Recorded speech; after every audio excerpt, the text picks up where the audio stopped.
Esprit de Dieu, Esprit de puissance, Esprit de force, guéris nos âmes cet après-midi. Délivre-nous. Fais-nous connaître la gloire de Dieu. Fais-nous connaître la gloire de Jésus-Christ. Esprit du Dieu vivant, enseigne-nous la connaissance du Saint-Esprit. Révèle-nous les profondeurs cachées du Saint-Esprit et permets que nos vies ne soient plus jamais les mêmes. À partir de ce jour, nos vies ne seront plus jamais les mêmes. Amen. Pour recevoir honneur et gloire au nom de Jésus notre Seigneur. Un enfant de Dieu dit Amen. Amen. Merci de vous asseoir. Que Dieu nous bénisse. Aujourd'hui, c'est la Pentecôte 2025. Quelle grâce. Merci Seigneur pour ta bonté, merci Seigneur pour ta fidélité, merci pour ton amour, merci pour ta faveur. Au nom de Jésus. Gloire à Dieu. Nous allons aller dans les Écritures. Luc, le chapitre 24, verset 49. Actes, le chapitre 1, le verset 8. Luc 24, 49, version Semeur. Quant à moi, j'enverrai bientôt sur vous ce que mon Père vous a promis. Quant à moi, j'enverrai bientôt sur vous ce que mon Père vous a promis.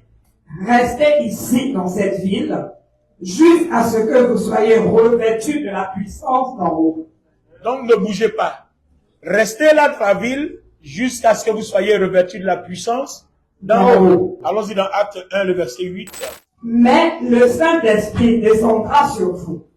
Vous recevrez sa puissance et vous serez mes témoins à Jérusalem, dans toute la Judée et la Samarie, et jusqu'au bout du monde. Alors, vous recevrez une puissance. Le Saint-Esprit survenant sur vous, et vous serez mes témoins. Bien, on va mettre quelque chose en parenthèse. Ce n'est pas aujourd'hui qu'on reçoit la puissance. On l'a déjà reçue. Il y a plus de 2000 ans. Aujourd'hui, nous sommes en train de célébrer ce souvenir-là pour nous permettre de comprendre ce que nous avons afin de mieux travailler avec, afin de travailler d'un commun accord avec le Saint-Esprit. Parce que quand le Saint-Esprit est là, ça change nos vies. Certainement, on n'a jamais su ce que c'est. Donc, du coup, nos vies sont restées comme ça. Il n'est pas normal qu'un chrétien ait le Saint-Esprit, qu'il soit le dernier de sa génération. Je sais de quoi je parle. Il n'est même pas acceptable que tu aies le Saint-Esprit, que tu sois encore dans l'échec, que tu aies encore tous les problèmes. Il y a des choses que Dieu peut commander dans ta vie parce que Dieu veut te former, te préparer à un niveau de grandeur. Je ne parle pas de ça. Mais en temps normal, dans le standard, dans la vie quotidienne, il n'est pas normal d'avoir le Saint-Esprit et de souffrir. Alors, je vais expliquer pourquoi. Aujourd'hui, nous sommes en acte 8. Je veux parler du Saint-Esprit, du vêtement spirituel, c'est-à-dire le revêtement de puissance et de la délivrance. Vous allez voir que quand le Saint-Esprit est avec nous, il y a certaines choses qui ne doivent plus nous arriver. Alors, regardez bien. On a une remarque à faire. Dans Luc 24, 49, il dit, restez dans la ville jusqu'à ce que vous soyez revêtus. À ce moment précis, là, le Saint-Esprit, c'est pas à notre époque, hein, il n'était pas encore venu. Là, il va venir premièrement, comme je le dis, il est venu il y a 2000 ans. Donc, il dit aux disciples, restez dans la ville. Jusqu'à ce que, n'allez pas évangéliser, le diable va vous tuer, n'allez pas évangéliser, les sorciers vont vous maltraiter, restez dans la ville. On a vu Pierre qui a renié Jésus devant une femme.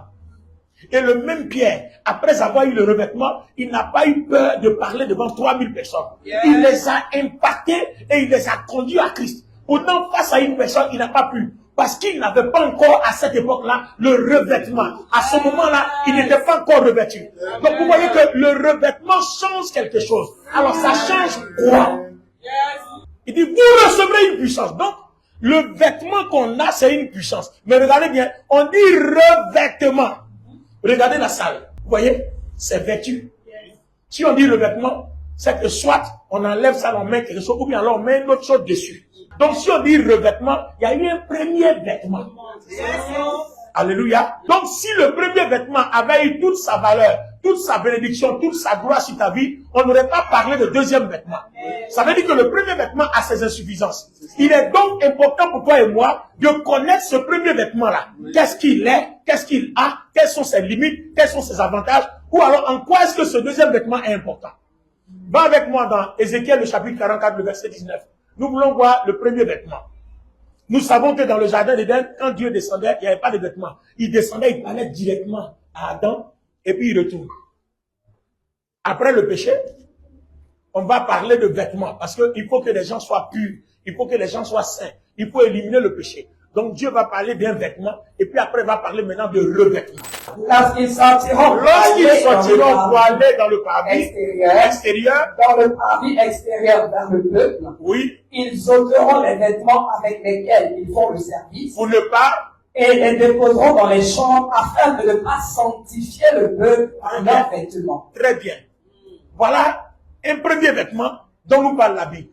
Je vais faire une démonstration, comme d'habitude, hein, illustration. Regardez bien, hein, le sacrificateur qui fait le service, comme il rentre dans le sanctuaire, et comme le sacrificateur est en contact avec la présence de Dieu, avec le Saint-Esprit qui, à ce moment-là, n'était pas en eux, était avec eux, ou soit sur eux. Il ne pouvait pas être en eux à cause du péché. Jésus n'est pas encore passé à la croix. Donc, il ne peut pas être en eux à cause de ce que les conditions ne sont pas réunies. Regardez, même là où les conditions ne sont pas réunies, à cause de son vêtement sacré, qui a touché la présence de Dieu. Donc voilà son vêtement sacré. Donc tu as fait ton service sacerdotal dans le sanctuaire. Donc à cause de la présence de Dieu qui est dans le sanctuaire, ce vêtement-là est devenu puissant. C'est devenu un vêtement puissant. Parce que Dieu l'a touché. Ézéchiel 44, 19 dit, quand le sacrificateur sort du sanctuaire, il ne doit pas partir avec. Parce que si quelqu'un du peuple vient le toucher, s'il est malade, il est guéri. S'il est pur, il est pur. Il est sanctifié. Il devient agréable aux yeux de Dieu. Habit que Dieu a touché. Cet habit-là, à cause de ce que les empreintes du Saint-Esprit sont dessus, il peut délivrer. Il peut guérir. Il peut purifier. Il peut rendre agréable. Maintenant, si ce n'est pas habit, que ce vêtement-là, on a mis en toi, que toi tu passes, il doit se passer quoi? Je ne parle même pas de passer. Toi-même dans la vie en qui c'est rentré là, il doit se passer quoi dans ta vie? Parce que si ce vêtement-là a touché quelqu'un, la personne devient pure. Pourquoi il a en toi et puis tu ne changes pas? Ça veut dire que soit tu ne sais pas, soit tu es ignorant, et toi-même tu as de l'argent, et puis tu continues de mendier. On a vu le premier vêtement. Les insuffisants du premier vêtement sont ceux-ci. Avant d'aller à ta place, dépose ça quelque part. Dépose ça dans le sanctuaire. Ici. Pendant que tu vas à ta place, tu ressembles à quoi? Si quelqu'un te touche à quoi? Il n'y a rien. Parce que tu es quelque chose à cause du vêtement. Mais comme tu as laissé le vêtement quand tu sors, c'est comme tout le monde. Faut aller t'asseoir parce que ça ne fait rien. Voilà les problèmes du premier vêtement. Ce qui fait que on l'appelle sacrificateur de gloire, tout ça. Il n'y a rien. Il n'y a pas de vêtement. Maintenant, on dit, vous recevrez une puissance, le revêtement. C'est-à-dire, ce n'est plus une affaire de j'enlève, je dépose, on met ça en toi. Je m'en vais au baisser, ça est là. Je me lance, ça est là. Je voyage, ça est là. Partout, je passe, ça est là. Il est en moi. Je vais partout avec. Ça doit changer ta vie. Si ça ne change pas ta vie, c'est qu'il y a un problème. Maintenant, pourquoi ça ne change pas ta vie? Si tu as compris cette explication, ça va changer ta vie. Les amis, la deuxième insuffisance de ce vêtement, c'est que ce n'était pas donné à tout le monde. C'était que le sacrificateur. Et toi qui attends dehors, tu attends que, en fait, ta vie dépend du sacrificateur. Oh, là où on est là, avec ce que tu as reçu là, ta vie ne dépend plus de moi. Moi, je suis là pour t'enseigner comment utiliser. Quand on a fini là, tu t'en vas t'en servir. Tu n'as plus besoin de moi pour venir faire quoi que ce soit. Est-ce que vous comprenez maintenant? C'est-à-dire, ce deuxième revêtement rend totalement libre. Si le Fils t'a franchi, tu seras libre, mais totalement libre. Tu ne dépendras plus de qui que ce soit. Il n'y a plus de médiateur entre Dieu et toi. C'est le Saint-Esprit qui te sert le pouvoir de transmission entre toi et le Christ. Aussi simplement. Il n'a pas besoin de dire, mais voilà, faut prier pour moi, j'ai péché pour que Dieu me guérisse. Où am I? Qui suis-je pour te pardonner tes péchés? Donc, voici quelques insuffisances du premier vêtement. D'accord. Alors, le deuxième vêtement, il dit, vous recevrez une puissance. Mais il dit, restez dans la ville jusqu'à ce que vous soyez revêtus de la puissance qui vient d'en haut. Donc, restez dans la ville. Vous soyez revêtus.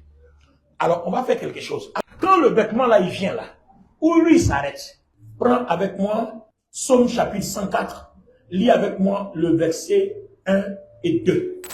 Mon âme bénit l'Éternel. Éternel mon Dieu, tu es infiniment grand, tu es revêtu d'éclat et de magnificence. Mon âme bénit l'Éternel. Éternel mon Dieu, tu es infiniment grand, tu es revêtu d'éclat et tu es revêtu de magnificence. Dans d'autres versions, on parle d'honneur. Donc en fait, le vêtement de puissance que nous avons, c'est un vêtement d'éclat, un vêtement de magnificence, un vêtement d'honneur. Mais il y a une petite nuance biblique que nous devons faire. Va dans le psaume 103, lis avec moi la version 8 secondes et la version parole de vie. On va lever une petite nuance. Mon âme bénit l'Éternel. Très bien. Que tout ce qui est en moi bénisse son saint nom. Ah, donc on parle de ton âme qui est en toi, qui doit bénir l'Éternel. Mais la version parole de vie remplace âme par quoi? Je veux remercier le Seigneur, je veux remercier le Dieu saint de tout mon cœur. De tout mon cœur. Donc là où l'autre parle de âme, parole de vie parle de cœur. Donc en fait, dans le corps humain, il y a certains organes vitaux qui ont des capacités, des aptitudes, des potentiels spirituels. Amen. Notamment le cœur, notamment le cerveau, notamment les oreilles, notamment les yeux, ont des aptitudes, des capacités spirituelles. Donc vous voyez qu'en fait, on n'est pas de corps, âme, esprit, mais l'esprit peut se servir de certains organes pour travailler. Mon âme bénit l'Éternel pour ses bienfaits. Donc en fait, les bienfaits de Dieu là, quand ça vient pas sur ton corps. Ça vient de ton âme. Et ton âme doit être reconnaissante. Donc l'âme là, c'est quoi? Lévitique nous enseigne que l'âme là, c'est le sang. Donc le sang qui est en toi a une capacité divine. C'est un liquide qui coule, rouge qui coule, mais il est spirituel. Dedans se trouve ce qu'on appelle ta volonté. Maintenant, regardez le travail qu'il va faire. Et c'est là que vient le coup de marteau. Le travail, c'est quoi? 3 Jean, verset 2, nous dit quoi? Suivez bien, bien-aimé, je souhaite que tu prospères à tous égards, et sois en bonne santé, oui, comme prospère l'état de ton âme. Regardez bien, 3 Jean 2 dit, bien-aimé, je souhaite que tu prospères à tous égards. Je souhaite que tu sois en bonne santé, comme prospère l'état de ton âme. Donc vous comprenez pourquoi il dit, mon âme bénit l'Éternel. Donc, la santé de ton corps dépend de l'état de ton âme. La prospérité à tous égards, c'est-à-dire prospérité dans ton mariage, dans ton foyer, prospérité de tes enfants, pour ne pas qu'ils soient des voyous, des bandits, prospérité dans ton commerce, dans tes affaires, dans tes études, dépend de l'état de ton âme. Donc en fait, si tu dois réussir, c'est parce que ton âme incarne les germes de la réussite par le révèlement qui s'est décidé. C'est pour ça qu'il dit, n'allez pas jusqu'à ce que vous soyez revêtus. Donc, quelqu'un comme Pierre qui a peur déjà, qui renie Jésus, s'il s'en va évangéliser, les sorciers vont le tuer parce que son âme est faible. Son âme déjà a les germes de la peur. Donc, en ce moment précis-là, il va falloir que quelque chose entre dans son âme pour créer une transformation, une autre opération. 3 Jean 2 dit, bien-aimé, je souhaite que tu prospères. Pendant que je parle, parle à ton voisin. Regarde, quelqu'un dit, je souhaite que tu prospères à tous les égards et que tu sois en bonne santé, comme l'état de ton âme. Dans d'autres versions, il est écrit, on reprend, je souhaite que tu prospères à tous égards, que ton corps soit en bonne santé, comme l'état de ton âme. Alors, regardez bien ce que nous dit la Bible. La Bible nous enseigne que Si ton âme est malade, ton corps sera forcément malade. Amen. Si ton âme est possédée, ton corps sera forcément possédé. Si ton âme est malade, tes affaires extérieures seront forcément malades. La gloire extérieure dépend de l'état de gloire de ton âme. Amen.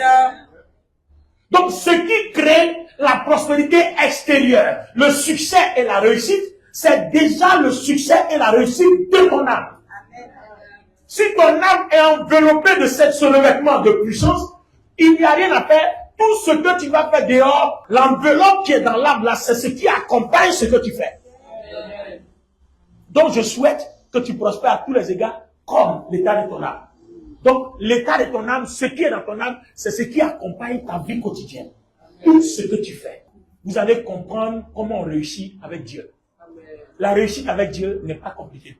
Il faut comprendre le phénomène, le mystère de la réussite. Donc, les trois personnes qui sont là représentent une seule personne. La Bible dit que nous sommes une personnalité tripartite, c'est-à-dire nous avons trois parties. Nous avons un corps, nous avons une âme, nous avons un esprit. Donc, voici l'esprit de Kwaku, et puis voici l'âme de Kwaku lui-même. D'accord? Et puis voici le corps de Kwaku. Donc, vous voyez que dans le corps, l'âme est le sang. Donc, l'âme n'est pas une entité, c'est un liquide. Donc, si tu veux, lui, il n'a pas de corps. D'accord? L'âme et l'esprit sont dans le cœur. Et le cœur est dans le corps. Est-ce que vous comprenez? Suivez bien. L'âme et l'esprit sont dans le cœur. Et le cœur est dans le corps. Est-ce que vous comprenez? Maintenant, regardez. Quand le diable veut s'aimer la zizanie dans ta vie, pour ne pas que tu réussisses, qu'est-ce qu'il fait? Il se sert de la chair. Parce que l'âme, c'est la volonté. Ce qu'elle décide, c'est elle qui décide si elle veut que le diable triomphe par la chair, ou bien si elle veut que Dieu, le Saint-Esprit, triomphe par ton esprit, ton petit esprit. Donc lui, il est là comme arbitre. Ce qu'il veut là, c'est ce que ta vie devient. C'est-à-dire, ce que l'âme veut, ce que ta volonté veut, c'est ce que ta vie devient. La Bible ne dit-elle pas, à tes résolutions répondra ton succès. C'est-à-dire, ce que tu décides, ce que tu veux, c'est ce que ta vie va être. Et si vous avez remarqué, c'est ça la foi. La foi, c'est la ligne que tu as choisie. Et c'est ce que la personne que tu as choisie va suivre. Si tu as choisi le petit esprit, Dieu, le Saint-Esprit qui est dans ton petit esprit, va t'accompagner dedans. Donc tu choisis un modèle. Soit le modèle de Dieu selon ton esprit, ou bien le modèle du diable selon ta chair. Alors Paul nous dit dans Romains, si vous vivez selon la chair, vous allez mourir. Mais si vous vivez selon l'esprit, vous allez réussir. Vous allez avoir la vie et la vie éternelle. Amen. Comment ça se produit? On a écouté le témoignage sur le Zoom, vous vous souvenez? La femme sorcière, occultiste, magicienne, qui rendait témoignage que pendant qu'elle travaillait pour le diable, elle rentrait dans l'âme des gens. Et elle leur faisait décider ce que eux, ils n'ont pas envie de décider. C'est-à-dire celui qui contrôle ton âme, contrôle soit ta chair, contrôle soit ton esprit, contrôle tout. Il peut te faire faire ce que tu n'as pas envie de faire. C'est pour ça qu'à la fin des temps, la Bible dit, quand vous allez recevoir la fiche qu'on met sous la peau, lui, il a accès au sang. Donc, tout ce qui est nanoparticules se promène là-bas. Quelqu'un peut être sur un ordinateur. Et puis, il peut te programmer à aller tuer. Tu vas aller tuer alors que toi-même, tu n'as pas envie de tuer. Mais comme on contrôle ta volonté, on te fait faire ce que tu n'as pas envie de faire. Ce passage-là est écrit dans la Bible. Romains chapitre 7, le verset 15. Il dit, je veux faire le bien. Mais toutes les fois que je veux faire le bien, il y a une loi en moi qui me pousse à faire le mal que je n'ai pas envie de faire. C'est exactement ça. Et puis maintenant, il dit, gloire soit rendue à Dieu pour Jésus-Christ qui m'a sauvé. Donc maintenant, par la loi de l'esprit de vie, j'ai le pouvoir, j'ai le revêtement pour faire ce que je veux faire. Donc, le pouvoir du Saint-Esprit dans mon âme m'aide à décider. Je ne suis plus esclave du diable, mais je suis esclave de Dieu. Par contre, la dame dit, quand elle veut rentrer dans l'âme de certains chrétiens, elle n'a pas dit tout le monde, hein, certains chrétiens, dans l'âme de certains chrétiens, elle n'y arrive pas. Pourquoi? Parce que le Saint-Esprit lui empêche d'avoir accès. Et ce sont les personnes qui ont le revêtement. Et la raison pour laquelle le diable peut te vaincre ou ne peut pas te vaincre, je t'explique. Le premier champ de bataille dans le combat spirituel, c'est la bataille de l'âme. I'm telling you the truth. Do you understand what I mean? The first battle, spiritual warfare, concern your soul. Okay? The one who will lead your soul, lead all your body. Yes. Ok? Alors, regardez ce qui se passe, les amis. Je vais vous expliquer quelque chose. Nous savons bibliquement et spirituellement que celui qui gouverne ton âme, gouverne tout ton être. Il peut faire de ta vie ce qu'il veut. Mais entre parenthèses, regardez-moi. Si la bénédiction matérielle était si importante, pourquoi dans Matthieu chapitre 4, Satan était prêt à laisser toute la bénédiction matérielle à Jésus-Christ au profit de son âme? Il veut que Jésus-Christ lui donne son âme et que Jésus-Christ prenne tout le matériel. Parce que Satan sait que celui qui a l'âme, l'esprit et la puissance de Jésus-Christ là, contrôle tout le matériel. C'est pour ça que quand les gens vont faire des pactes diaboliques, le diable ne veut rien d'autre que ton âme. Parce que plus il prend ton âme, s'il y a des bonnes choses dedans, plus lui il augmente sa richesse. Toi, il t'a donné juste un peu, tu vas mourir. Mais lui, ce qu'il t'a pris là, c'est multiplication, multiplication, multiplication. Alléluia. Prospère comme prospère l'état de ton âme. Donc, celui qui contrôle l'âme, contrôle toute ta vie. Or, il est dit que ta vie matérielle, ta vie financière, toutes tes bénédictions dépendent de l'état, de la qualité de gloire, de vie que ton âme possède et incarne. Donc Satan sait que s'il vient par la chair qui s'incarne là, et qui t'envoie la poisse, tu comprends que c'est ce qu'il t'a donné là, c'est comme ça que ta vie sera. Donc vous voyez, vous pouvez être une jeune fille très belle, on met sur toi un esprit de vieillesse. Tu te promènes, on te regarde, tu ressembles à une vieille femme. Donc il n'y a aucun garçon qui va marcher avec toi et te garder. Tu te dis, mais je prie, je jeûne. Mais tu pries, tu jeûnes, mais tu oublies que ton âme, là, c'est incarné par quelqu'un. Soit à cause du péché, tu as ouvert une porte et ton âme est incarnée par quelqu'un. Donc vous voyez que, comme l'âme, c'est le sang, celui qui contrôle ton âme, le sorcier qui contrôle ton âme, peut te communiquer une mauvaise maladie. Vous n'avez pas vu dans la vie des gens des maladies mystérieuses. On ne sait pas comment tu es tombé malade, comment tu es devenu diabétique, il n'y en a pas dans ta famille, comment tu es devenu cancéreux, comment tu es devenu ceci. Des trucs bizarres comme ça entrent dans ta vie. Parce que celui qui contrôle ton âme peut te communiquer tout. Tu veux pas. Lui, il est le chef et le maître de ta vie. C'est une des raisons pour lesquelles il faut faire attention. Le psaume n'est qu'à dire quoi? Qui pourra monter à la montagne de l'Éternel? Qui pourra s'élever jusqu'à son lieu saint? C'est-à-dire, qui pourra aller dans les lieux élevés? Qui est-ce que Dieu peut élever? Celui que Dieu peut élever, c'est celui qui a le cœur pur, c'est-à-dire l'âme pure, et les mains innocentes. Celui qui est juste, qui ne fait pas de mal à personne, mais qui a son âme pure.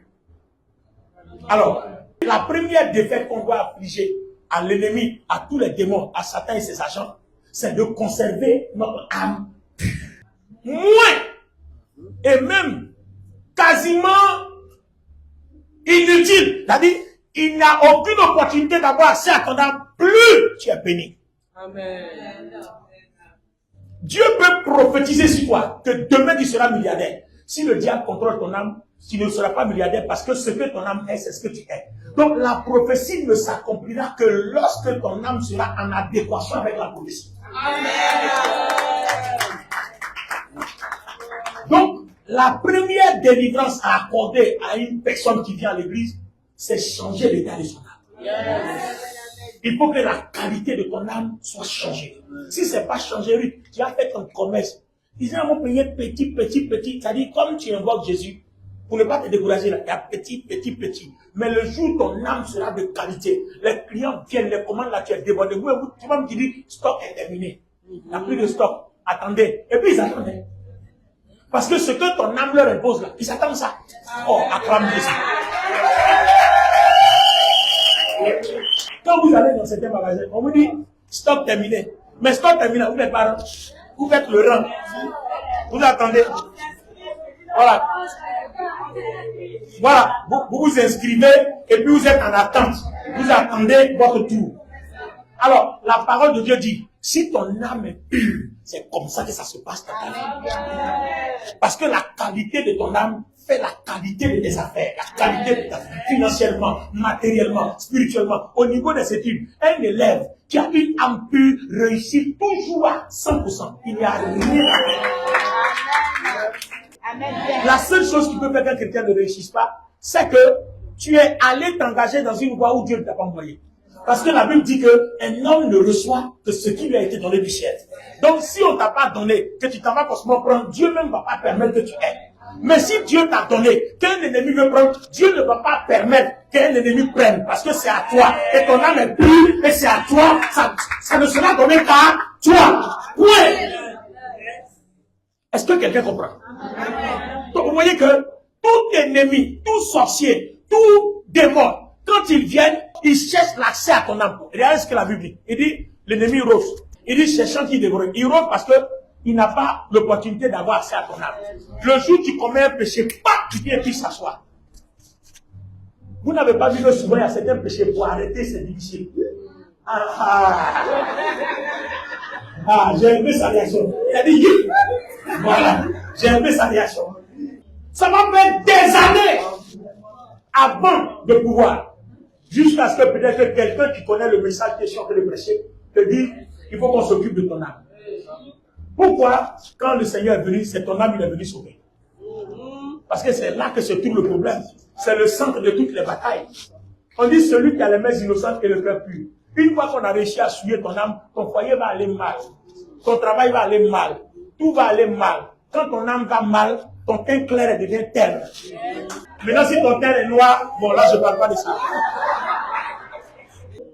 Quand le diable t'attaque, c'est pas ton argent, c'est pas ton diplôme. Non, laissez-moi vous dire aujourd'hui. Le diable s'en fout que tu sois beau, que tu sois belle. Le diable s'en fout que tu sois dans une famille où il y a l'argent. Non, non, hein. Le diable s'en fout, hein. C'est même pas son affaire. Il s'en fout, il fait rien avec ça. Parce qu'il sait que s'il a touché à ton âme, tout va se griller. Qu'est-ce qui s'est passé? Pourquoi, quand Job était attaqué, Dieu a donné une garantie au diable? Il dit, touche à tout, sauf à son âme.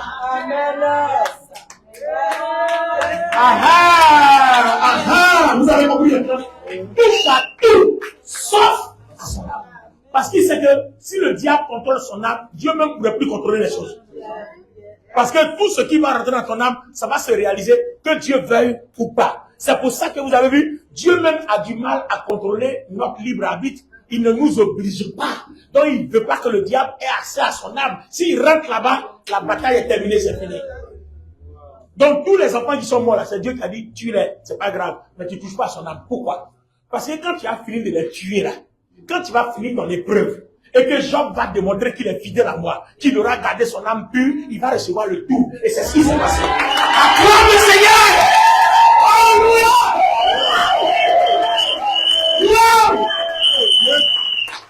Wow!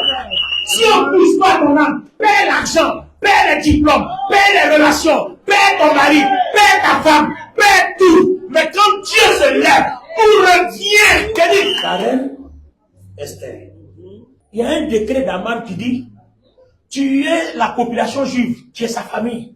Qu'est-ce qu'elle a fait? Elle est rentrée en jeûne pour aller purifier son âme. L'âme là, c'est le sang. La science même dit que quand vous jeûnez, vous purifiez le sang. Donc le jeûne là, ça purifie l'âme. Ça, je mets de côté. Mais il y a une autre façon de purifier. Quand tu es en jeûne, tu ne critiques pas. Tu ne calomnies pas. Même les fumeurs ne fument plus. Elles ne prennent plus l'alcool. C'est-à-dire tout devient pur. Bon, quand il va ressortir de son jeûne, il va recommencer ses bêtises. Bon, ça c'est son problème. Mais au moins, dans le jeûne, tout est pur. Et puis quand il sort, les premiers jours du jeûne là, c'est encore puissant. Vous n'avez pas vu quand vous sortez d'un bon jeûne? Quand vous regardez la télé, même quand les gens font les bêtises, oh, c'est des bêtises. Une semaine après, quand il est à table, tu fais comme ça, ah, ça demande. Ça demande. Pourquoi? Parce que tu as repris les vieilles habitudes et l'âme est retombée encore dans sa déchéance. Donc il va falloir que tu conserves l'ardeur, la gloire, le revêtement, tout ce que tu as dans ton âme. Donc à la place de la colère qui crée une fissure, rancœur, hypocrisie, méchanceté qui crée des fissures, il va falloir que tu gardes ton cœur pur. C'est pour ça que Proverbe chapitre 4, le verset 23, j'ai aimé la version parole vivante. La version du second dit, garde ton cœur plus que tout, Car de lui viennent les sources de la vie. Ça là, c'est rien. Oh non, ça c'est rien ça. Parole vivante dit. Par-dessus tout, veille à tes pensées. Veille à ce que tu ressens. Car tes pensées et tes affections modèlent ta vie. Ça dit, donne une forme, modifie ta vie, transforme ta vie. Tout ce qui rentre dans tes pensées, tout ce qui rentre dans ton cœur. Vous vivez comme ça, hein, mais vous oubliez que quand vous êtes triste, vous créez une fissure dans votre âme. Quand vous êtes en colère, vous créez une fissure. C'est pour ça qu'il dit, si on te tape sur la joue gauche, donne la droite. C'est pas grave. Il dit, les vainqueurs, il n'a qu'à partir. Mais lui, il a créé une fissure. Toi, tu as conservé ta gloire. Amen. Pendant que toi, tu continues d'être béni, lui, il se réjouit de t'avoir frappé, mais lui, il sera plus béni. Parce que celui qui gouverne son âme va commencer à agir d'une quelconque façon dans sa vie. Donc, si tu m'as tapé que je n'ai pas répondu, je suis faible, je suis fort. Qui est le plus fort? Celui qui conserve la gloire dans son âme, c'est lui le plus fort. Oh, je pensais que tu allais acclamer le Seigneur. Vous voyez que ne pas répondre à une injure, ne pas répondre à des histoires, ce n'est pas un signe de faiblesse. C'est parce que moi, je pense aux choses, j'ai trop de choses auxquelles je pense que de me préoccuper de ce que toi tu dis. C'est ton affaire, c'est toi qui vois. Parce que tout de suite, quand je vais aller m'asseoir pour prier, qu'est-ce qui va se passer? C'est mon âme, Dieu va regarder et répondre. Et comment Dieu répond? Je vous explique. C'est de l'abondance du cœur que la bouche. Avant, c'est le vêtement. Mais comment maintenant, quand tu vas faire tout? Tu ne vas pas prendre ton vêtement pour toucher les gens. Ton vêtement aussi peut toucher les gens. Ça existe. Hein? Mais, c'est ta parole. L'abondance du cœur. Quand tu commandes que quelque chose qui n'est pas de Dieu s'éloigne de ta vie, la chose s'éloigne de toi parce qu'il y a quelque chose qui accompagne tout ce que tu fais. Amen. Ton âme accompagne ta parole. Ton âme accompagne tes faits et gestes. Donc ce qui est dans ton âme accompagne tout. Amen. Si tu commandes que la malédiction s'arrête dans ta famille, elle s'arrêtera. Si tu commandes que la malédiction s'arrête sur la vie de tes enfants, ça s'arrêtera. Parce que l'état de ton âme te le permet. Amen. Alors les amis, on se rend compte que la reine Esther rentre en jeûne.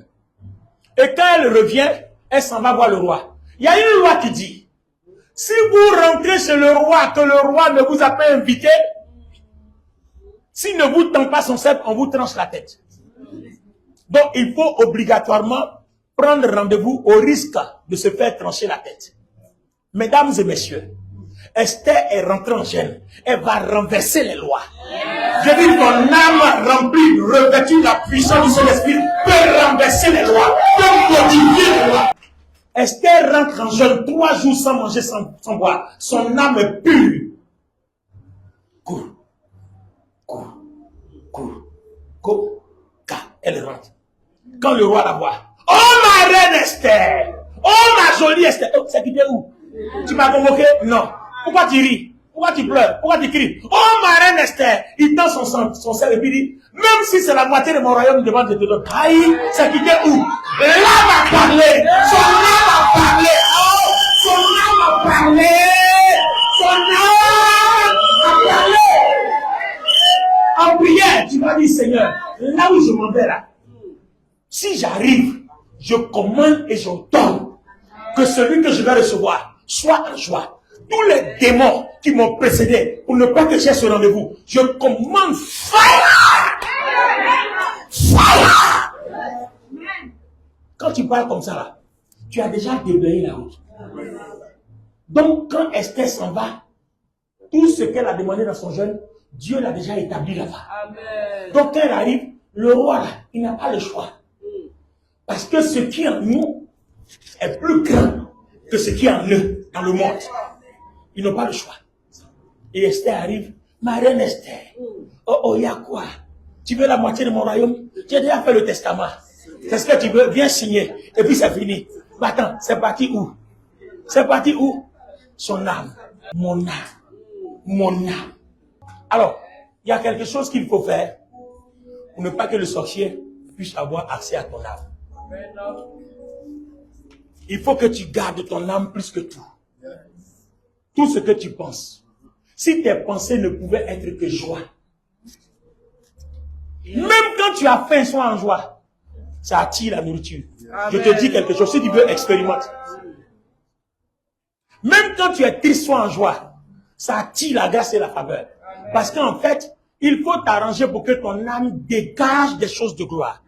Donc, les choses de gloire que ton âme dégage, c'est les choses que tu reçois en fait. Est-ce que vous comprenez? Pourquoi quelqu'un comme Saul de Tarse, son mouchoir peut guérir les malades? Le mouchoir qui a touché son corps. Ça veut dire qu'il est rempli de l'esprit et l'esprit aussi est rempli dans son corps. Donc ça fait que, comme le vêtement passé, quelque chose qui est sur lui, quand il prend et touche quelqu'un, son mouchoir guérissait les malades. Et là, ces mouchoirs, mais regardez Pierre, son ombre, on aligne les malades comme ça, et puis Pierre passe. Son ombre là, même l'ombre là, la gloire qui est dans l'âme là, la gloire aussi est dans la gloire là aussi est dans l'ombre. Et son ombre traverse les malades, et les malades sont guéris. Maintenant les amis, je reviens. Ce Saint-Esprit là, Dieu dit que tu l'as. Donc pourquoi depuis ça ne bouge pas? Parce que ton problème, c'est l'entretien de ton âme. Quand on te gifle, tu gifles aussi. Quand on t'insulte, tu insultes aussi. Bon, ça ne peut pas fonctionner. C'est pour ça que le dimanche précédent, vous avez vu, j'ai parlé du sacrifice. Si on te gifle, il ne faut pas gifler aussi. Si on t'insulte, ne dis rien. C'est comme ça qu'on développe notre âme. Quand on te calomnie que tu as appris, faut te cacher, va pleurer devant Dieu. Mais ne va pas te battre pour ça. Cache-toi, murmure-toi seul. Quand tu as fini de te vider, sors et puis continue la vie. Il ne faut pas aller te battre. Ça ne sert à rien parce que tu perds plus, tu perds gros. Attends, quelqu'un qui adore les fétiches, qui t'insulte, et puis toi qui adores Dieu, tu veux répondre. Bon, de vous deux, qui est le perdant? Si Dieu t'a quitté là, lui va te tuer. Parce que ton âme n'est plus en sécurité. Mais c'est à cause du revêtement de Dieu là, que toi, tu parles et puis lui se tait. Alléluia. Amen. À partir d'aujourd'hui, quand vous avez des maris de nuit, des femmes de nuit se lèvent, ne les laissez pas partir. Hein, parce que tout simplement, ils ont sémé quelque chose en vous. Pourquoi le péché d'impudicité est un péché grave? Pourquoi? Parce que l'homme quittera son père et sa mère, s'attachera à sa femme, les deux deviendront quoi? Une seule chair. Ça veut dire que quand tu vas avec une femme, elle a ouverture sur ton âme, toi tu as ouverture sur son âme. Malheur à toi si c'est une sorcière. Il prend le contrôle et il peut même prendre ta grâce. C'est-à-dire ce que tu es là, on prend. Et puis toi tu deviens vide et ils prennent pour toi, ils ajoutent. Donc une personne peut mener toi ta vie. Attends, quand le Seigneur Jésus est né, qu'est-ce qui a dirigé les mages? C'était son étoile. C'est par l'étoile là on l'a retrouvé. Quelqu'un peut prendre ton étoile. Pourquoi? Parce qu'il a accès à ton âme. Par contre, celui qui n'a pas accès à ton âme ne peut pas avoir accès à ton étoile. Amen. Donc vous voyez que votre destinée, tout ça, tout ce film-là, quand c'est inscrit dans notre esprit qui est lié au Christ, pour que ça s'accomplisse, il faut que le dépôt soit fait dans notre cœur, c'est-à-dire dans notre âme. Notre âme puise dans le dépôt qui est dans notre cœur pour les circonstances extérieures depuis notre corps.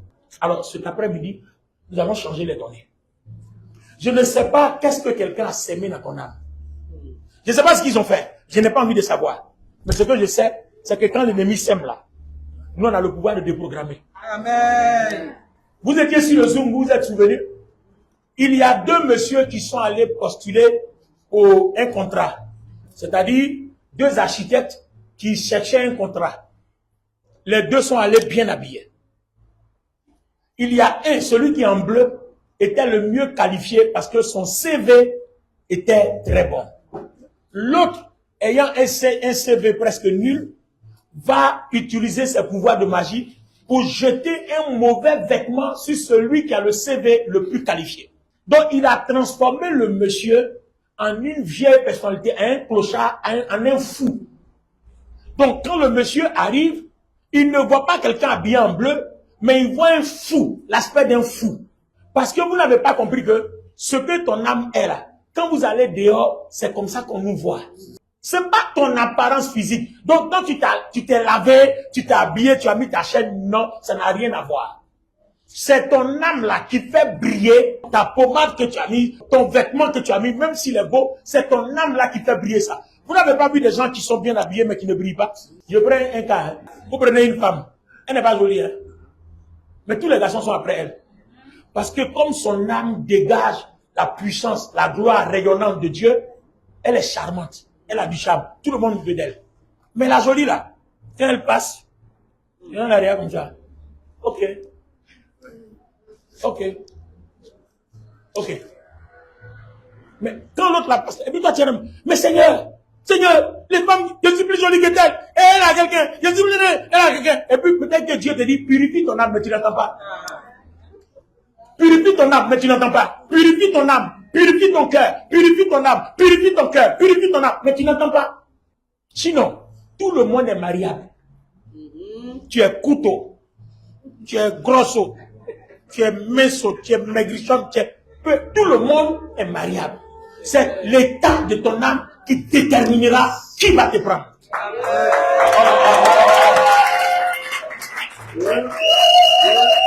Tous les hommes, toutes les femmes, tout le monde est mariable. C'est l'état de ton âme. Attends. Êtes-vous déjà rentré dans certains foyers? Vous avez déjà vu ces choses-là.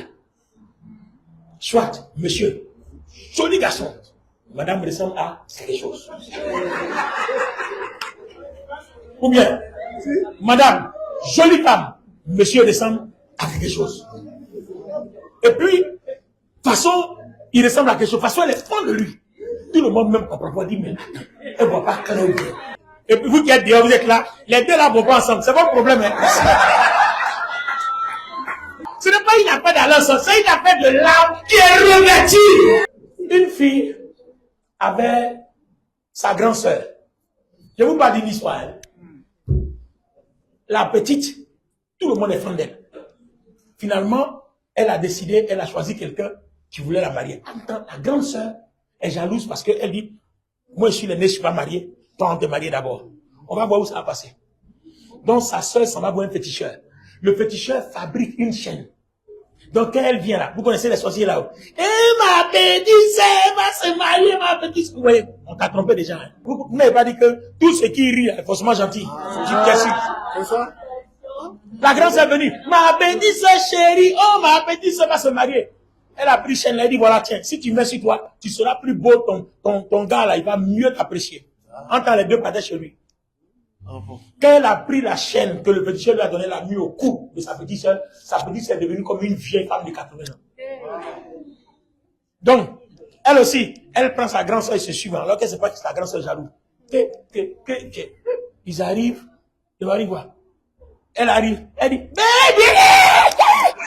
baby, baby, who is your baby? Me? Qui est ton baby? Can you see your face? Look at your face. You look like something. Look at your face.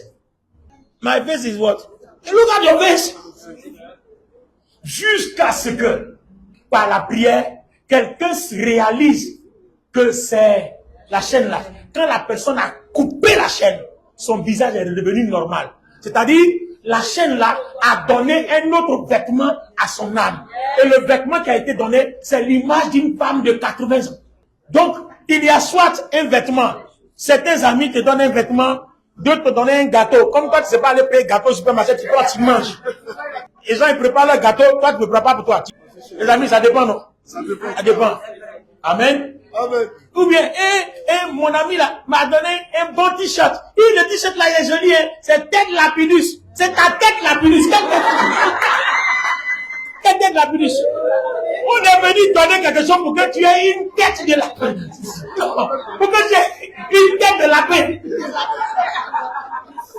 Est-ce que vous comprenez ce qui se passe? Et c'est comme ça dans notre vie quotidienne. Et c'est comme ça que les gens nous font. Les gens nous volent nos grâces. Que ce soit au travail, tes amis jalouses. Que ce soit même en famille. Partout, c'est comme ça que ça se passe. Même vous les jeunes gens, vous êtes vos amis là. C'est pas d'autres qui vous poussent à prendre la drogue. Ils s'arrangent à ce que vous soyez comme eux.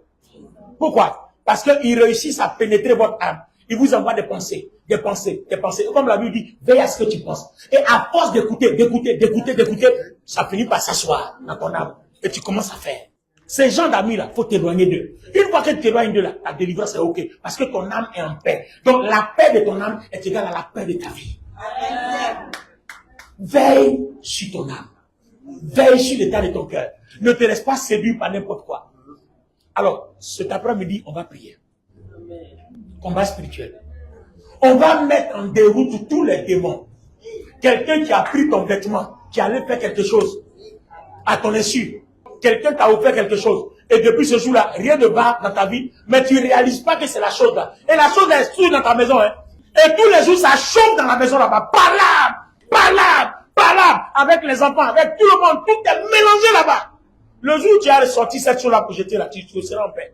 Parce que cette chose-là donne un mauvais aspect à ton âme. Ça veut dire que ça dégage de mauvaises choses dans la maison. Donc, le premier mode opératoire de l'ennemi, c'est ton âme. Son deuxième mode opératoire, c'est d'aller toucher aux choses que tu cherches. Par exemple, il peut venir, il dépose un esprit d'accident sur ta voiture. Si toi, tu sors le matin, que tu n'as pas rendu grâce au Seigneur pour ta voiture, quand tu prends, tu vas aller faire un accident.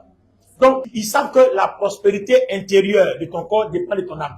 Mais maintenant, la prospérité extérieure, ils vont, par exemple, là où tu es en train de construire, ils vont aller jeter quelque chose là-bas. Dernièrement, j'étais en train de prier. J'ai vu actuellement en train de bâtir une cathédrale à Abidjan là. Depuis un moment, les travaux sont bloqués. On fait tout, ça bouge pas. J'ai dit à Dieu, révèle-toi. Moi, j'ai prié jusqu'à la semaine dernière, lundi. Je suis en train de prier le Seigneur, ouvre mon esprit. Je regarde, c'est un cimetière. Ils ont transformé le lieu là en cimetière. Et je me suis levé, makata, les bros tata. Il a dit, vous là, ce que vous allez changer. Et puis cimetière là, ça va retourner dans vos maisons. Vos lits vont devenir tombeaux. Vos chambres vont devenir, comment on appelle ça, caveaux. J'ai envoyé fire. Quand j'ai fini, j'ai commencé à voir la vertu. J'ai dit, très bien. Venez encore demain. Vous allez voir. Quand vous allez leur faire ça là, ils ne vont plus jamais passer là où vous passez. Le tout à l'envoyeur. Donc l'ennemi a deux. Maintenant, troisième élément du combat spirituel, il faut prier pour que Dieu ouvre les yeux pour que tu les vois. Une fois que tu les vois là, c'est fini, non plus de puissance. La Bible dit, tout ce qui paraît à la lumière devient faible. Parce que la lumière détruit les ténèbres. Si tu as vu ton ennemi là, c'est fini, il ne peut plus rien faire. C'est pour ça qu'ils se cachent en fait. On les appelle ténèbres, pourquoi? Parce qu'ils se cachent. Si tu les vois, ils ne peuvent rien. Alors ce soir, on va faire les trois sortes de prières. Et puis après, on va lever les mains pour que le Saint-Esprit nous arrose. Est-ce qu'on peut faire ça? Première prière, tout ce qu'ils ont semé dans notre âme, on va enlever tout, on va jeter. Deuxième prière, là où ils n'ont pas atteint notre âme, là où ils sont allés nous attendre, que ce soit à l'école de nos enfants, pour que nos enfants soient voyus. Si tes enfants t'ont voyus, c'est toi qui as dormi en paix. Il ne peut pas dormir. Tu vas dormir comment? On te dit qu'il y a un qui prend quelque chose qui n'est pas, ou bien un qui a fait, ou bien il a frappé quelqu'un. Tu ne peux pas dormir. Tu as tout le temps de payer des amendes. Tu ne peux pas dormir. Donc, là où il ne peut pas comme toi là, ça va toucher à l'extérieur de toi quelque chose, mais qui fait partie de tes intérêts. Donc, on va prier pour que le Seigneur brise tout ça. Troisièmement, on va élever les mains. On va demander au Seigneur de descendre sa gloire, d'ouvrir nos yeux et nos oreilles. Que ce soit en songe ou en rêve ou partout, on doit les voir. Et quand on les voit là, quand on se lève le matin, les bagages qu'ils ont déposés là, on soulève et puis on voit ça chez eux. Parce que si tu ne les as pas vus, ta prière n'est pas efficace. Mais quand tu vois, tu sais où tu ramènes ça. Esprit que vous avez envoyé sur moi là, je vous envoie 100. Vous avez envoyé 1, je vous envoie 100. Pourquoi? La Bible dit qu'ils viennent vers toi par un seul chemin, le Saint-Esprit les poursuit par 7. Donc s'ils ont envoyé 1 là, quand tu leur ramènes 100, ferme tes yeux, ouvre ton cœur et dispose-toi. On va laisser Dieu contrôler notre âme. Et quand je dis prions, pendant qu'on bat les mains, tu vas dire à Dieu tout ce que l'ennemi a déposé dans ton âme dans le but de rendre ta vie terne, ta vie misérable, que tout cela soit consumé par le feu du Saint-Esprit. Parce que vous voyez, c'est pour ça que le Seigneur nous a donné le Saint-Esprit. Et c'est pour ça que le Seigneur veut qu'on se souvienne de la Pentecôte. Le Saint-Esprit est là pour purifier notre âme, pour l'embellir d'honneur et de gloire, pour que notre vie ait le témoignage que Jésus-Christ est vivant. Commence à être reconnaissant d'abord pour le Saint-Esprit que Dieu nous a donné. Commence à être reconnaissant à Dieu. Dis-lui merci pour le Saint-Esprit qui nous a donné. Le Saint-Esprit qui purifie nos âmes. Le Saint-Esprit qui nous rend propres. Le Saint-Esprit qui nous rend agréables. Dis-lui merci. Dis-lui merci pour le Saint-Esprit. Dis-lui merci pour l'Esprit de Dieu.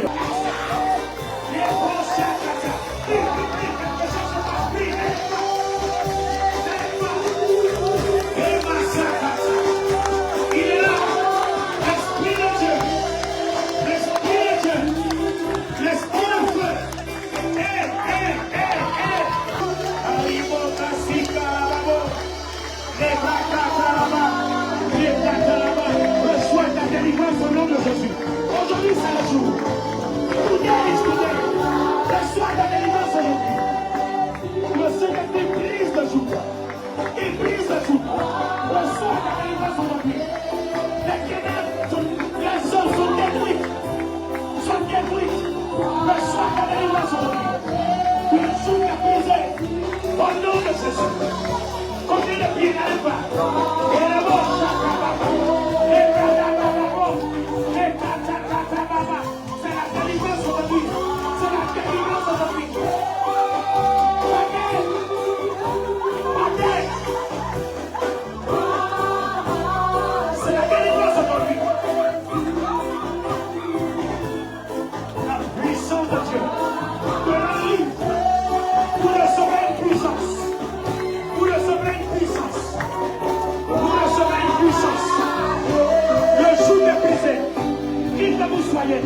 Tout que vous venez, ça finit.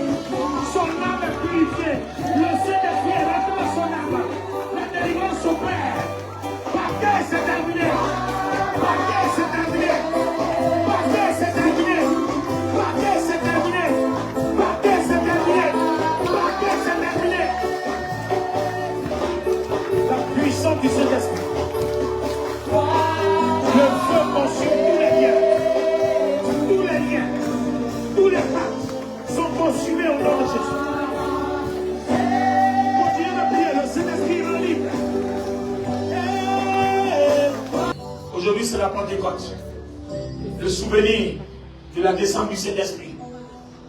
Le Saint-Esprit manifeste ses œuvres. Tu as prié pour que toutes les sémences négatives, les mauvais vêtements quittent ton âme. Oh, le Seigneur, il l'a fait. J'ai vu sa gloire descendre sur toi. J'ai vu sa gloire se manifester en toi. Et pendant que tu as arrêté, il fait son travail. Il fait son travail. Il fait son travail.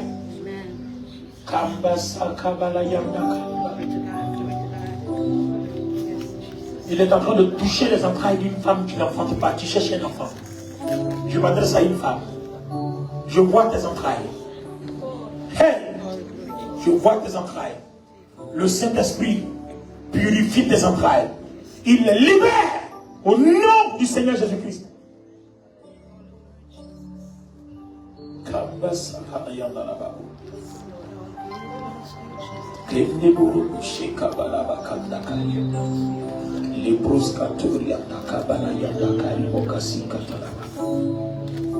Je vois la tête d'une personne.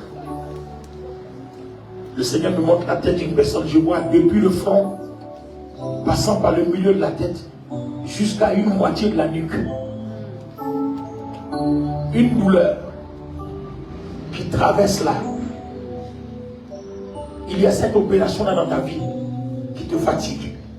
Je vois là, depuis le front, ça traverse le milieu et ça s'arrête quelque part ici, vers le milieu de la nuque. La puissance de Dieu sèche ce mal. Il ne va plus jamais revenir dans ta vie.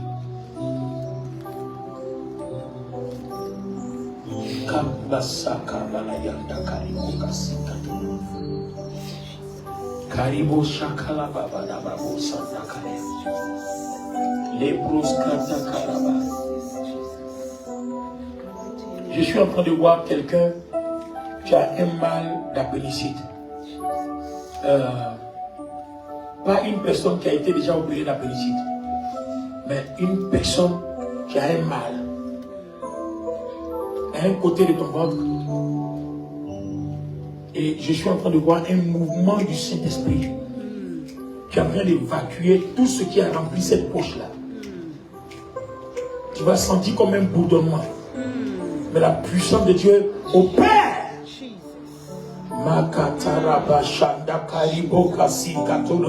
Au nom du Seigneur Jésus-Christ, reçois ta guérison. Le Seigneur me montre la colonne vertébrale de quelqu'un. Et la colonne vertébrale descend jusqu'au niveau de la hanche. Et je vois autour de la hanche, d'un côté jusqu'à l'autre côté, dans le dos. La douleur te traverse, tu as du mal même de t'abaisser. Et ça revient le plus souvent. Aujourd'hui, c'est le souvenir, la Pentecôte, le Saint-Esprit te guérit. Au nom du Seigneur Jésus-Christ. Reçois ta guérison.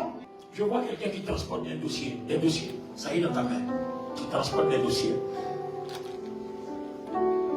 Et cette personne m'est présentée comme allant constituer une entreprise. Ce n'est pas des dossiers pour aller à la préfecture. Non. Je vois cette personne-là comme allant constituer une entreprise. Le Seigneur me dit de te dire que sa grâce t'accompagne. Sa grâce t'accompagne. Sa grâce t'accompagne. Nous allons faire la deuxième prière. Le moment est favorable. Nous allons prier toutes les projections et les programmations de l'ennemi. Là où l'ennemi nous a dévancés dans nos projets, dans nos maisons, lieux de travail, lieux de rendez-vous, nous allons commander par le feu de Dieu que tout ce qui a été fait, accident, tout ce qui a été déposé sur le chemin, soit consumé par le Saint-Esprit. Et après ça, on va rentrer dans une adoration pour permettre à Dieu de toucher nos vies. Commence à dire merci au Seigneur.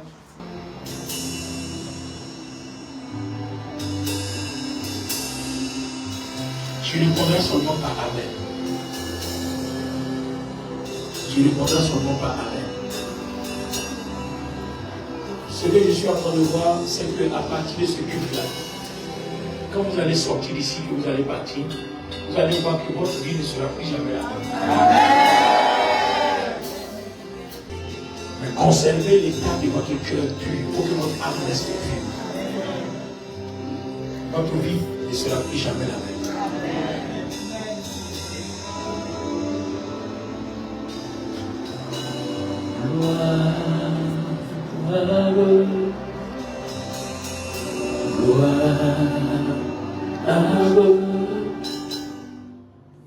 Je vois quelqu'un qui a un problème à l'œil gauche. Et ce problème-là, tu le tiens d'un rêve que tu as fait. Et souvent, quand la douleur traverse ce côté gauche-là, ça vient jusqu'à l'oreille. Amen. Le Saint-Esprit te rend libre aujourd'hui. Au nom du Seigneur Jésus. Amen. À partir d'aujourd'hui, toute plante que Dieu n'a pas semée dans ton âme Amen. Est déracinée au nom du Seigneur Jésus. Amen. Tout ce qui a été jeté sur ton âme, qui fait que ça influence ton mariage, ton monde professionnel, matériel et spirituel, cela est consumé au nom du Seigneur Jésus. Amen. Tout ce que Dieu n'a pas appelé sur ta vie, Amen. Toute mauvaise saison qui n'a pas été appelée sur ta vie. Amen. Ah, Justine, bien. Dieu me dit la parole là, c'est pour toi. Toute mauvaise saison que Dieu n'a pas appelée sur ta vie, Amen. Et qui règne sur ta vie, prends fin aujourd'hui au nom du Seigneur Jésus.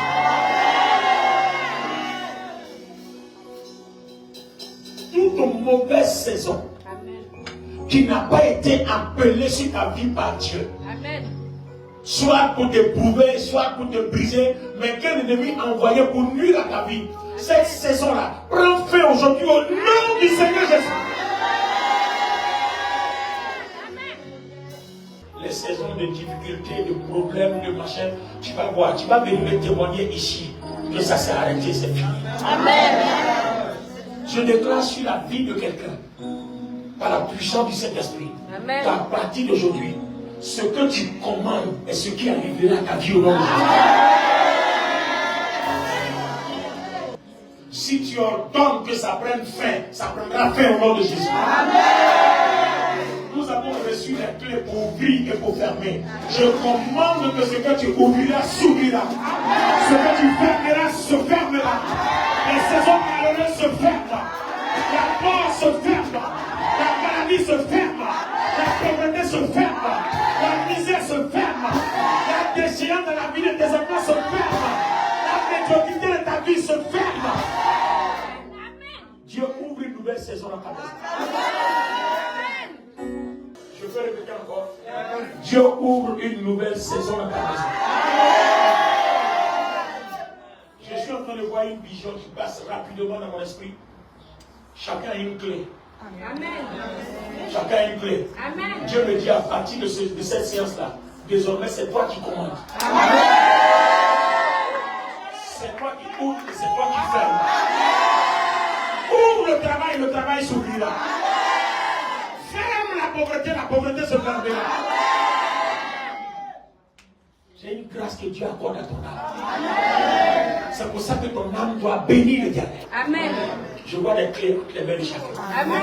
Ce que tu vas ouvrir c'est ce qui va s'ouvrir. Ce que tu vas fermer va rester fermé. Amen.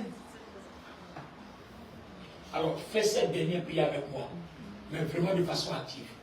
Regarde dans ta vie, qu'est-ce qu'il y a à fermer, qu'est-ce qu'il y a à ouvrir. Au nom de Jésus, ouvre et ferme. Prions. Tu n'auras même plus besoin de quelqu'un de pose ta main. Tu es en train de développer ta vie. Seigneur, nous te bénissons, Saint-Esprit. Nous te donnons toute la gloire, Esprit de Dieu. Merci pour ton règne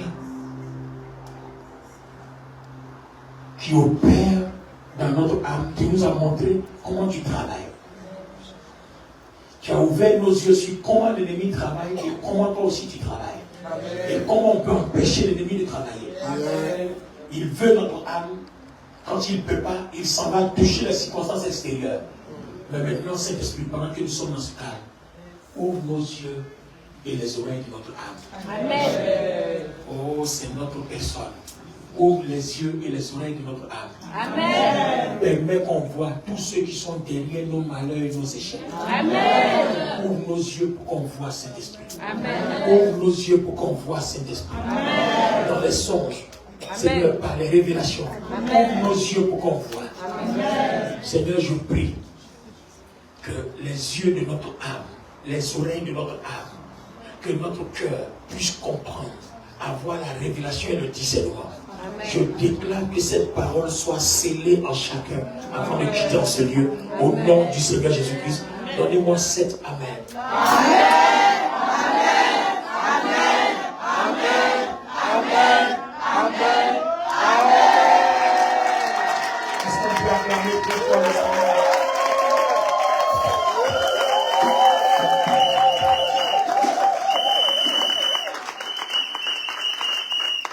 Maintenant, tu sais comment l'ennemi travaille.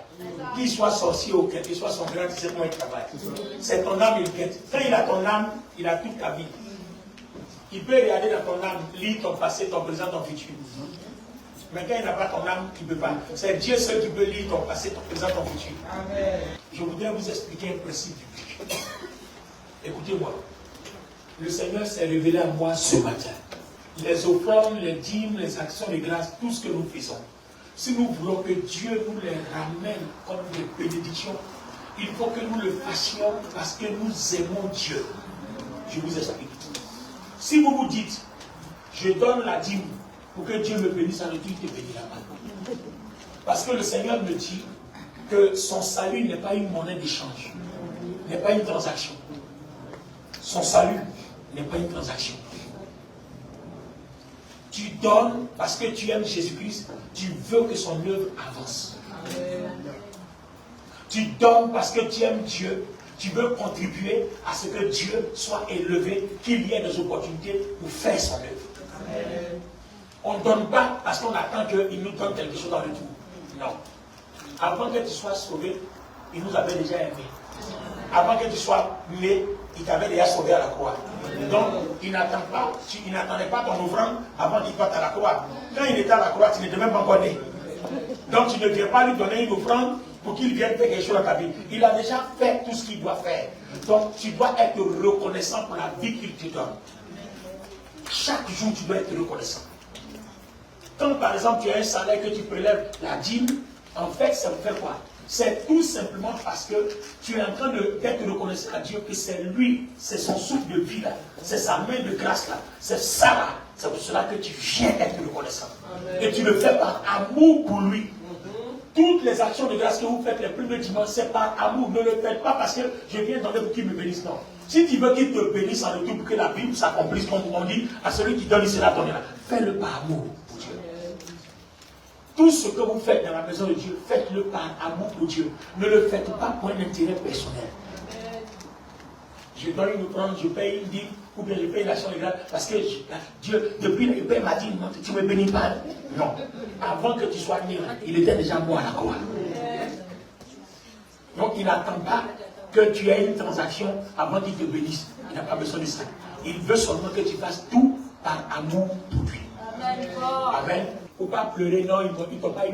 Ils ne veulent pas t'avoir. Ils ont trouvé une porte, ils sont rentrés. Fais-les sortir. Balance-les chez eux, le ferme la porte. Et puis c'est fini.